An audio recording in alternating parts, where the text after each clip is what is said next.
नमस्कार दोस्तों, हम फिर से लेकर आ चुके हैं आप लोगों के लिए सुबह की सभी ताज़ा और बड़ी खबरें। फटाफट अंदाज में एक एक कर बताएंगे आपको आज देश और दुनिया से क्या बड़ी खबरें निकलकर सामने आ रही हैं। लेकिन उससे पहले दोस्तों एक नजर डालेंगे सुर्खियों पर। प्रधानमंत्री नरेंद्र मोदी के ऊपर गरजे राहुल गांधी, बोले जनता के लिए पैसा नहीं लेकिन नए संसद के लिए करोड़ों रुपए बर्बाद किया गया, करेंगे इसका बहिष्कार। वहीं पर अगली बड़ी खबर में हम आपको बताएंगे दोस्तों, दरअसल आपको बताते चले कर्नाटक में डीके शिव कुमार ने संभाली कमान। भगवा, आप समझिए, पुलिस की वर्दी उतारकर भगवा कपड़े पहनने वाले पुलिस वालों को लगाई जमकर फटकार, बोले अब नहीं चलेगा भगवाकरण। जी हां, वर्दीकरण की जगह। वहीं पर अगली बड़ी खबर में हम आपको बताएंगे दोस्तों, नए संसद में अकेले डमरू बजाएंगे प्रधानमंत्री नरेंद्र मोदी। ए से लेकर जेड तक तमाम विपक्षी पार्टियों ने कर दिया दोस्तों बहिष्कार।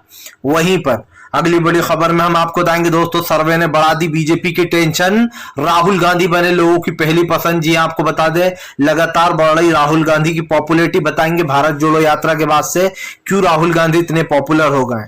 वहीं पर अगली बड़ी खबर में हम आपको बताएंगे, तेजस्वी का बीजेपी के ऊपर बड़ा हमला, बोले प्रधानमंत्री के फैसले मेरे समझ से बाहर है। 2000 का नोट लेकर आए कि लगे खत्म हो जाएगा भ्रष्टाचार, लेकिन अब नोट ही बंद हो रहा है। ये बताएंगे क्या कुछ बोला है तेजस्वी ने।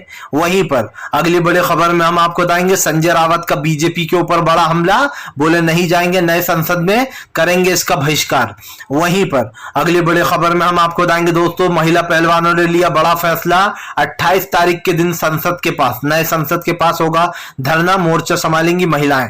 वहीं पर अगली बड़ी खबर में हम आपको बताएंगे दोस्तों, दरअसल आपको बताते चले, संजय सिंह का बीजेपी के ऊपर बड़ा हमला, बोले मेरे करीबियों पर ईडी सीबीआई के छापे पड़वा रही है बीजेपी, जितना अन्याय करना है कर लो, डरने वाले नहीं है। वहीं पर दोस्तों अगली बड़ी खबर में हम आपको बताएंगे, कांग्रेस का बीजेपी के ऊपर बड़ा हमला, बोले मोदी सरकार आई तो आया भ्रष्टाचार देश में। जी हां, अब मोदी है तो मुमकिन है कि नारे भी लगने लगे हैं भ्रष्टाचार में। बताएंगे क्या कुछ बोला है। वहीं पर दोस्तों अगली बड़ी खबर में हम आपको बताएंगे दोस्तों, ममता बनर्जी का मोदी सरकार पर हमला, बोले देश के लोकतंत्र के साथ खिलवाड़ नहीं करने देंगे किसी भी हालत में। तो तमाम खबरें फटाफट अंदाज में देंगे, एक एक कर देंगे। फिलहाल खैर चलिए बढ़ते हैं सबसे पहली और सबसे बड़ी खबर की ओर। दरअसल दोस्तों आपको बताते चले, भारतीय जनता पार्टी के ऊपर गरजे राहुल गांधी, बोले प्रोजेक्ट के लिए पैसा है, नए संसद के लिए, लेकिन जनता के लिए पैसा नहीं है।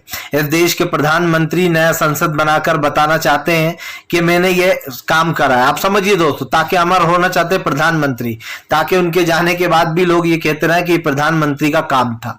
प्रधानमंत्री को घेरते हुए राहुल गांधी ने कहा कि जनता के लिए सरकार के पास पैसा नहीं है। आज महंगाई, गरीबी और बेरोजगारी जैसे मुद्दों को सरकार ने दरकिनार कर दिया है। हर जगह बीजेपी का भ्रष्टाचार फैला हुआ है। कर्नाटक की जनता ने बीजेपी के भ्रष्टाचार को मुंहतोड़ जवाब दिया दोस्तों। यही नहीं, कर्नाटक में कांग्रेस की इतनी बड़ी जीत होने के बाद ये बात साबित हो गई कि अब जनता मेन मुद्दों पर चुनाव में वोट दिया करेगी। अब हिंदू मुसलमान या फिर दोस्तों आप समझिए बजरंग दल या बजरंग बली, ये मुद्दे अब काम नहीं आएंगे। अब ये पैतरे करते करते मोदी सरकार को 9 साल हो गए। आप समझिए 1 साल नहीं, 2 साल नहीं, पूरे 9 साल हो गए। यानी कि बीजेपी को 2 बार सत्ता सौंपी जनता ने, लेकिन उस सत्ता का बीजेपी ने दुरुपयोग किया। और मैं इसीलिए कह रहा हूं दोस्तों कि इस सरकार के खिलाफ अब जनता का हल्ला बोल शुरू हो गया है। अब इस सरकार के खिलाफ जो है वो जनता ने साफ कह दिया है कि वो इस सरकार को वोट नहीं देगी, क्योंकि जाहिर सी बात है आप जनता को भटकाने के मुद्दे कर रहा हो। राहुल यहीं पर नहीं रुके। राहुल गांधी ने कहा कि आज महंगाई, खास करके किसानों को उसकी प्याज की फसल का दाम सही से नहीं मिल पा रहा है। राहुल गांधी ने मध्य प्रदेश का जिक्र करते हुए कहा कि मध्य प्रदेश में किसान बर्बाद हो रहे हैं। आपको बता दें दोस्तों, प्याज का दाम इतना गिर गया है कि 20 पैसे किलो, आप समझिए 20 पैसे किलो मंडी में किसानों को अपनी प्याज बेचना पड़ रही है। अब इससे बुरा समय किसानों के लिए और क्या ही होगा कि प्याज की कोई कीमत ही नहीं मिल पा रही है। 20 पैसे किलो, मतलब आप समझ लीजिए कि सरकार की जो नीतियां हैं वो किसानों के ऊपर कितनी भारी पड़ रही हैं। 2 गुना दाम तो बढ़ा नहीं फसलों का, लेकिन किसान बर्बाद होना शुरू हो गया है। चलिए बढ़ते हैं एक और अगली बिग ब्रेकिंग की तरफ। बता दोस्तों अगली जो बड़ी खबर निकल कर आ रही है, डीके शिव कुमार का दोस्तों भगवाकरण वर्दी वालों के ऊपर जमकर हमला। तमाम आपको बता दे, तमाम जितनी भी कर्नाटक की पुलिस है, डीके शिव कुमार ने सबको सुनाई खरी खोटी। दरअसल दोस्तों डीके शिव कुमार ने सत्ता में आने से पहले ही कह दिया था कि जिस दिन मैं सत्ता में आऊंगा उस दिन सबसे पहले यहाँ के उस नालायक डीजीपी का तबादला करूंगा। उसका। लेकिन दोस्तों उससे पहले ही जिसको नालायक कहा था, आपको बता दें, डीके शिव कुमार ने, बीजेपी ने उसको आप समझिए सीबीआई का हेड बना दिया। लेकिन तमाम पुलिस वाले और जितने भी बड़े बड़े अधिकारी हैं वो तो वहीं थे। डीके शिव कुमार ने मीटिंग बुलाई। मीटिंग के दौरान डीके शिव कुमार ने कहा कि आप लोग वर्दी उतारकर यहां पर भगवाकरण कर रहा हो। मैंने देखा कई पुलिस वालों को जिन लोगों ने वर्दी उतारकर भगवा कपड़े पहने हुए थे। ये बर्दाश्त नहीं होगा। अब बीजेपी नहीं है सत्ता में और ना हम ये बर्दाश्त करेंगे। आपको बताते चले, यहीं पर नहीं रुके डीके शिव कुमार, उन्होंने बीजेपी की दोस्तों एक एक करतूत बता दी उन पुलिस वालों की, जब बीजेपी के राज में उन्होंने जो कांड किए हैं। डीके शिव कुमार ने कहा कि हमने देखा किस तरीके से मल्लिकार्जुन खड़गे के बेटे प्रियांक खड़गे को समन भेजा गया। उनको, यही नहीं, हमारे जितने भी कांग्रेस के कार्यकर्ता थे उनको सबके ऊपर मुकदमे दर्ज किए गए और एक तरफा कार्रवाई की गई। बीजेपी के एक भी, आप समझिए दोस्तों, एक भी जो है यहाँ पर इंसान के ऊपर एफआईआर दर्ज नहीं की गई। सिर्फ जो है कांग्रेस के कार्यकर्ताओं के ऊपर ही एफआईआर दर्ज हुई। डीके शिव कुमार ने कहा कि आप लोगों को अपनी संवेदना का ध्यान रखना चाहिए।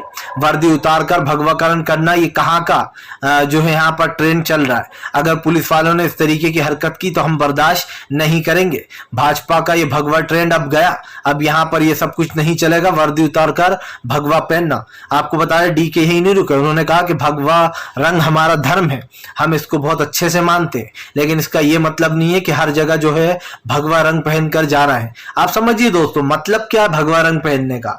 आप वर्दी उतारकर भगवा रंग पहन रहा हो, आप क्या दे रहा हो लोगों को संदेश के कानून में भी अब ये सब कुछ चलेगा।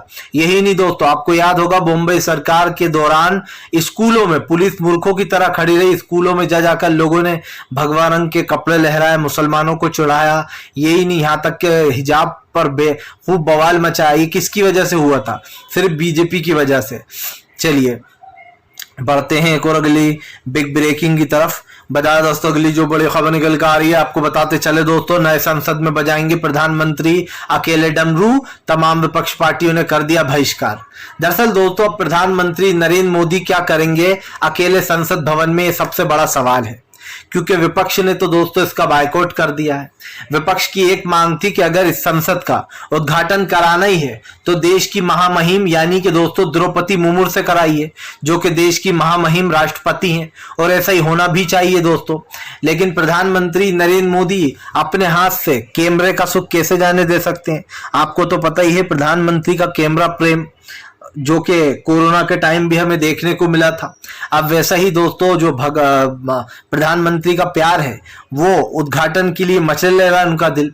विपक्ष का कहना है कि इसका उद्घाटन नए जो संसद है इसका उद्घाटन जो है वो द्रौपदी मुर्मू से ही कराया जाए, लेकिन बीजेपी नहीं मान रही क्योंकि प्रधानमंत्री मोदी ही करेंगे इसका जो है उद्घाटन। ऐसे में तमाम विपक्ष पार्टियों ने, आम आदमी पार्टी, आरजेडी, जेडीयू और तमाम जेडीएस जितनी भी पार्टियां हैं उन सब ने एक सुर में ताल मिलाकर कहा है कि हम इसका बहिष्कार करते हैं, हम उद्घाटन में नहीं जाएंगे। जिसका मतलब क्या हुआ दोस्तों कि प्रधानमंत्री नरेंद्र मोदी अब अकेले ही संसद में डमरू बजाते हुए आपको और मुझे नजर आएंगे। सवाल ये उठता है कि नया संसद बनाने की जरूरत क्या थी? कोई सा भी बड़े से बड़ा देश ले लीजिए दोस्तों, किसी ने अभी तक ना नया संसद बनवाया है, ना नोटबंदी की है। हमारे देश के प्रधानमंत्री एक तरफ तो कहते हैं कि देश के पास पैसा नहीं है, जब किसानों की एमएसपी की बात आती है तो प्रधानमंत्री मुकर जाते हैं, कहते हैं हमारे पास तो पैसा ही नहीं है। और दोस्तों आप समझिए, जब नया संसद बनाने की बात आती है तो प्रधानमंत्री नरेंद्र मोदी इस चीज को दोस्तों बड़े ही इजली तरीके से गुम कर देते हैं। सवाल फिर से वही है दोस्तों, प्रधानमंत्री ने नया संसद बनाया क्यों है? आप खुद ही उसका उद्घाटन करें और खुद ही मजे लें। फिलहाल चलिए बढ़ते हैं एक और अगली बिग ब्रेकिंग की तरफ। बता दोस्तों अगली जो बड़ी खबर निकल कर आ रही है, आपको बताते चले दोस्तों, एक बार फिर से गर्म हुए तेजस्वी यादव, नरेंद्र मोदी को घोरते हुए बोला बड़ा हमला।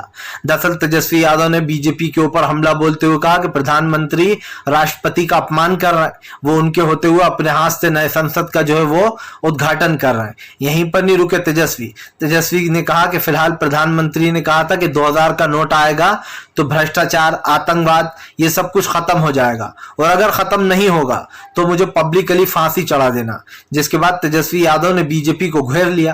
तेजस्वी ने बीजेपी के ऊपर हमला बोलते हुए कहा कि प्रधानमंत्री इस सवाल का जवाब दें कि आखिरकार प्रधानमंत्री ने जो कहा था वो सच क्यों नहीं हुआ। सबसे बड़ी बात यह दोस्तों, 1000 का नोट बंद करके 2000 का नोट चलाना, यह अपने आप में ही एक बड़ी बेवकूफी थी। और आप समझिए, मैं तो हैरान हूं कि इतनी समझ तो दोस्तों एक बच्चे में भी होती है कि काला धन 1000 के नोट से ज्यादा जुड़ा गया 2000 से, आपने उसको डबल कर दिया, मतलब कि काला धन और डबल हो जाए लोगों के पास। सवाल ये उठता है, जब आपने देखा कि आपकी ये जो आपने किया है इसका असर तो उल्टा पड़ रहा है, तब प्रधानमंत्री ने दोस्तों यू टर्न ले लिया और प्रधानमंत्री ने बड़ी ही चालाकी से इस नोट को आरबीआई के द्वारा बंद कराने की घोषणा कर दी। अब आप समझिए दोस्तों, 11 लाख किसानों के पास ये नोट होंगे, किसी के पास 8 नोट होंगे, किसी के पास 10 होंगे, किसी के पास 5 होंगे तो किसी के पास 4 होंगे। लेकिन दोस्तों आप समझिए, क्योंकि फसलें बिकती हैं तो 2000 के नोट भी उसमें आ जाते हैं, पॉसिबल है। अब दोस्तों चाहे नोट 4 हो या 10 हो, लाइन में तो खड़ा होना ही पड़ेगा और उन नोट को बदलना भी पड़ेगा। दिल्ली का टेम्परेचर क्या है इस वक्त दोस्तों, जो है 46%। अब आप समझ सकते हैं कि जब दिल्ली का पारा गर्मी का इतना खतरनाक चढ़ा हुआ है और उसके बावजूद भी नोटबंदी की लाइन में लगना ही पड़ेगा। फिलहाल चलिए बढ़ते हैं एक और अगली बिग ब्रेकिंग की तरफ। बता दोस्तों, अगली जो बड़ी खबर निकल कर आ रही, प्रधानमंत्री नरेंद्र मोदी के ऊपर गरजी ममता बनर्जी, बोले देश का लोकतंत्र मजाक नहीं, बीजेपी इसको मजाक बनाना चाहती है। आपको बताते चले दोस्तों, जिस तरीके से दिल्ली में मोदी सरकार अध्यादेश कानून लाई है, उसके खिलाफ ममता बनर्जी ने मोर्चा खोल दिया है। ममता बनर्जी का कहना है कि यह हरगिज बर्दाश्त नहीं करेंगे। जिस तरीके से बीजेपी दिल्ली में अध्यादेश कानून लाई है, इसी तरीके से वो बंगाल के 2 टुकड़े करना चाहती है। वो वेस्ट बंगाल और बंगाल को अलग करना चाहती है। आपको बताते चले, ममता बनर्जी ने कहा कि हरगिज लोकतंत्र के साथ खिलवाड़ नहीं होने देंगे। बीजेपी चाहे कितनी ही कोशिश कर ले, ना बंगाल के 2 टुकड़े होने देंगे और ना किसी और राज्य में बीजेपी की मनमानी को बर्दाश्त किया जाएगा। आपको बता दें दोस्तों, बीजेपी के ऊपर यह आरोप लगते ही रहते हैं कि बीजेपी इस तरीके के षड्यंत्र रचती रहती है। जहां वो हारती है तो वो सोचती है दोस्तों उस राज्य के 2 टुकड़े कर दे या फिर उस राज्य पे अपना किसी तरीके से कब्जा कर ले। अब आप देखिए कि जिस तरीके से अरविंद केजरीवाल को सत्ता मिली, लेकिन वहां पर मजे कौन ले रहा है? मजे तो एलजी ले रहा है, क्योंकि जाहिर सी बात है सरकार किसी की है लेकिन फैसले कोई और ले रहा है। भारतीय जनता पार्टी चाहे कितना ही कोशिश कर ले, वो कभी दिल्ली की सत्ता में नहीं आ पाएगी दोस्तों। 15 साल तक कांग्रेस ने दिल्ली में राज किया, उसके बाद नंबर आया केजरीवाल का। केजरीवाल ने भी दिल्ली में अच्छा खासा दोस्तों अपना समय बिताया है। ऐसे में ये कहना गलत नहीं होगा कि बीजेपी का बनवास ही खत्म नहीं होता है दिल्ली से। कभी कांग्रेस मजे लेती है सत्ता के तो कभी आम आदमी पार्टी आ जाती है, लेकिन बीजेपी दोस्तों अपनी पकड़ दिल्ली में नहीं बना पाती। अब एक चीज ये है कि कांग्रेस अपने संगठन को फिर से एक बार मजबूत करना चाहती है, क्योंकि दोस्तों दिल्ली में जो हो रहा है वो सब देख रहा है और ऐसे में कांग्रेस चाहती है कि उसकी फिर से वही पावर हो, क्योंकि शीला दीक्षित के जाने के बाद कांग्रेस की हालत दोस्तों दिल्ली में बहुत बुरी हो गई थी। फिलहाल चलिए बढ़ते हैं एक और अगली बिग ब्रेकिंग की तरफ। बता दोस्तों, अगली जो बड़ी खबर निकल कर आ रही है, आपको बताते चले, प्रधानमंत्री नरेंद्र मोदी के ऊपर गरजे दोस्तों भारतीय जनता पार्टी के ऊपर कांग्रेस के दिग्गज नेता अधीर रंजन चौधरी। मोदी को बता दिया पगला मोदी। जी हाँ, आपको बताते चले, अधीर रंजन चौधरी ने 2000 के नोट बंद होने पर प्रधानमंत्री को घेर लिया। अधीर रंजन चौधरी का कहना है कि जो नोट बंद कर रहा है वो मोदी नहीं बल्कि पगला मोदी है। अब आप समझिए दोस्तों, प्रधानमंत्री को पगला मोदी के डाला अधीर रंजन चौधरी ने। यही नहीं, अधीर रंजन चौधरी ने कहा कि प्रधानमंत्री जो फैसले लेते हैं उनके फैसले आधे तो जनता को समझ में ही नहीं आते हैं, क्योंकि जाहिर सी बात है जनता भी सोचती है कि क्या फैसला ले रहे हैं प्रधानमंत्री नरेंद्र मोदी। दरअसल दोस्तों प्रधानमंत्री ने एक फैसला लिया और उस फैसले में प्रधानमंत्री ने सोचा कि मैं 2000 का नोट लाता हूं, मेरी वाहवाही होगी, लोग कहेंगे देखो कांग्रेस से आगे बड़े पीएम मोदी और 2000 का नोट लाए। जबकि 1000 और 500 के नोट क्या तर्क देके बंद किए गए थे कि काला धन बहुत बढ़ गया इसलिए हम नोट बंद कर रहे हैं। सवाल ये उठता है दोस्तों, अगर काला धन बढ़ गया था तो वो काला धन आया क्यों नहीं, और अगर आया नहीं तो फिर वो गया कहां? सवाल ये भी है दोस्तों कि आपने 2000 का नोट चला दिया। अब अधीर रंजन चौधरी कह रहा है कि जो नोट बदल रहा है ये मोदी नहीं है तो पगला मोदी है जो पागलपंती कर रहा है। आपको बता दें दोस्तों, प्रधानमंत्री नरेंद्र मोदी के इस फैसले से विपक्ष लगातार हमलावर है और सच पूछिए तो विपक्ष को एक मुद्दा दे दिया है प्रधानमंत्री नरेंद्र मोदी ने, क्योंकि अभी अडानी का घोटाला दोस्तों संभला भी नहीं था कि अब 2000 के नोट पर रौर छड़ी हुई है। जाहिर सी बात है प्रधानमंत्री के ऐसे फैसले अजीब और गरीब ही होते हैं, जो कि जनता भी सोचती है कि आखिरकार ये हो क्या रहा है। और मैं तो ये कहता हूं दोस्तों कि इस पर सोच समझकर फैसला लेना चाहिए, क्योंकि जाहिर सी बात है जो प्रधानमंत्री कर रहे हैं उससे देश की जनता का भविष्य भी जुड़ा है। फिलहाल चलिए बढ़ते हैं एक और अगली बिग ब्रेकिंग की तरफ। बता दोस्तों अगली जो बड़ी खबर निकल कर आ रही है, आपको बताते चले दोस्तों, संजय सिंह के करीबियों के यानी कि रिश्तेदारों के ऊपर पड़े ईडी और सीबीआई के छापे, तो संजय सिंह ने फिर से बोला चौथी पास राजा पर हमला। जी हाँ, संजय सिंह का कहना है कि चौथी पास राजा है वो गरमरा गया है और ईडी और सीबीआई के छापे पड़वा रहा है। आपको बता दें संजय सिंह ने कहा कि दरअसल मेरे खिलाफ कोई सबूत नहीं मिला बीजेपी को, तो अब बीजेपी मेरा करीबी और सहयोगियों पर छापे पड़वा रही है। संजय सिंह का कहना है कि जितना भी अन्याय करना है बीजेपी कर ले, हम पीछे नहीं हटने वाले हैं। इस देश का प्रधानमंत्री इस देश की महामहिम के होते हुए खुद जो है वो उद्घाटन करा है संसद का, इस चीज को कतई बर्दाश्त नहीं करेंगे। संजय सिंह ने कहा कि प्रधानमंत्री नरेंद्र मोदी जो है वो एक तरीके से राष्ट्रपति का अपमान कर रहे हैं। जाहिर सी बात है राष्ट्रपति के होते हुए आप जो है उद्घाटन कैसे कर सकते हो। सवाल ये उठता है दोस्तों कि उद्घाटन पर तो और छिड़ा ही है, लेकिन संजय सिंह ने जो है यहाँ पर मनीष सिसोदिया के साथ हुई बदतमीजी की भी बात की। उनका कहना है कि आज मोदी राज में पुलिस वाले नेताओं के साथ बदतमीजियां कर रहे हैं, उनकी गर्दन पकड़कर घसीट कर ले जा रहा है। आखिरकार ये चल क्या रहा है। जाहिर सी बात है दोस्तों, कल एक छोटा सा वीडियो क्लिप वायरल हुआ था जिसमें मनीष सिसोदिया के साथ दिल्ली पुलिस कुछ अजीब सा दुर्व्यवहार करती हुई नजर आई, जहां पर उन्होंने मनीष सिसोदिया को पकड़ा और मीडिया से दूर लेकर भाग गई। सवाल ये उठता है कि गर्दन पकड़कर ले जाने का सिस्टम मेरे समझ से बाहर है दोस्तों।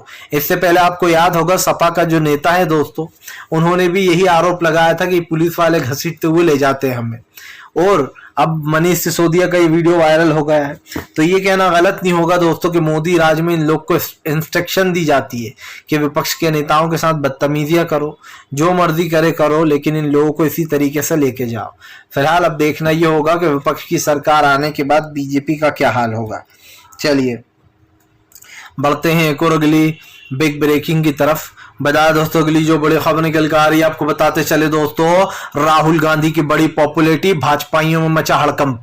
दरअसल दोस्तों राहुल गांधी लगातार पॉपुलर होते जा रहा है और इस देश में दोस्तों राहुल गांधी की जो पॉपुलैरिटी है वो कहीं ना कहीं एक छाप छोड़ गई है। ये आज से नहीं हुआ है दोस्तों, ये हुआ है भारत जोड़ो यात्रा के बाद से। सब जानते हैं कि राहुल गांधी की छवि बिगाड़ने में बीजेपी ने कोई कसर नहीं छोड़ी, जिसके बाद दोस्तों ये साफ दिख रहा था कि भारतीय जनता पार्टी और तमाम बीजेपी के जो नेता हैं वो कहीं ना कहीं दोस्तों इस तरीके की बातें कर रहा है। और ऐसे में दोस्तों एक बात साफ हो गई है कि प्रधानमंत्री नरेंद्र मोदी के खिलाफ कहीं ना कहीं विपक्ष का जमकर हल्ला बोल चल रहा है। ऐसे में दोस्तों अब ये देखना है कि फिलहाल जो राहुल गांधी की बढ़ती पॉपुलैरिटी है और खास करके कर्नाटक का जो रिजल्ट है उससे कहीं ना कहीं बीजेपी को एक बड़ा झटका लगा। प्रधानमंत्री नरेंद्र मोदी हो या फिर तमाम दोस्तों बीजेपी के दूसरे नेता, तमाम लोग यही कहते हैं कि प्रधानमंत्री जी जो है वो उनके चेहरे पर हम चुनाव लड़ेंगे। मजा तो तब आएगा दोस्तों जब आप कांग्रेस के हारने की उम्मीद कर रहा हूं दुश्मन, और कांग्रेस जो जीत के बीजेपी को सत्ता से बाहर कर देगी। क्योंकि कहते हैं दोस्तों ज्यादा मजा तभी आता है जब लोग आपके हारने की उम्मीद करे बैठे हों और आप जीत जाओ। फिलहाल चलिए बढ़ते हैं एक और अगली बिग ब्रेकिंग की तरफ। बता दोस्तों अगली जो बड़ी खबर निकल कर आ रही है आपको बताते चले दोस्तों, नीतीश कुमार बोले नहीं जाएंगे नए संसद के उद्घाटन में, ये हमारे पास बिल्कुल भी टाइम नहीं है। आपको बताते चले दोस्तों नीतीश कुमार ने टाइम का बहाना बनाकर कर लिया है किनारा। दरअसल आपको बताते चले जेडीयू के जो प्रवक्ता है दोस्तों, उन्होंने तो साफ ही कह दिया है कि जेडीयू जो है वो इसका बहिष्कार करेगी क्योंकि राष्ट्रपति का अपमान हो रहा है। आपको बताते चले दोस्तों एक के बाद एक विपक्ष पार्टियां, तमाम विपक्ष पार्टियों ने बायकॉट कर दिया है, जिसका मतलब साफ है कि प्रधानमंत्री नरेंद्र मोदी हो या फिर बीजेपी के वो तमाम नेता दोस्तों अब इनका बहिष्कार होना शुरू हो गया है। अब नए संसद का अकेले अपनी ही पार्टी कार्यकर्ताओं के साथ उद्घाटन करेंगे पीएम नरेंद्र मोदी। विपक्ष ने तो साफ कह दिया है वो तो नहीं जाने वाला, और जाहिर सी बात है दोस्तों जाए भी क्यों भाई, जब राष्ट्रपति है तो उनसे उद्घाटन करा लेना चाहिए।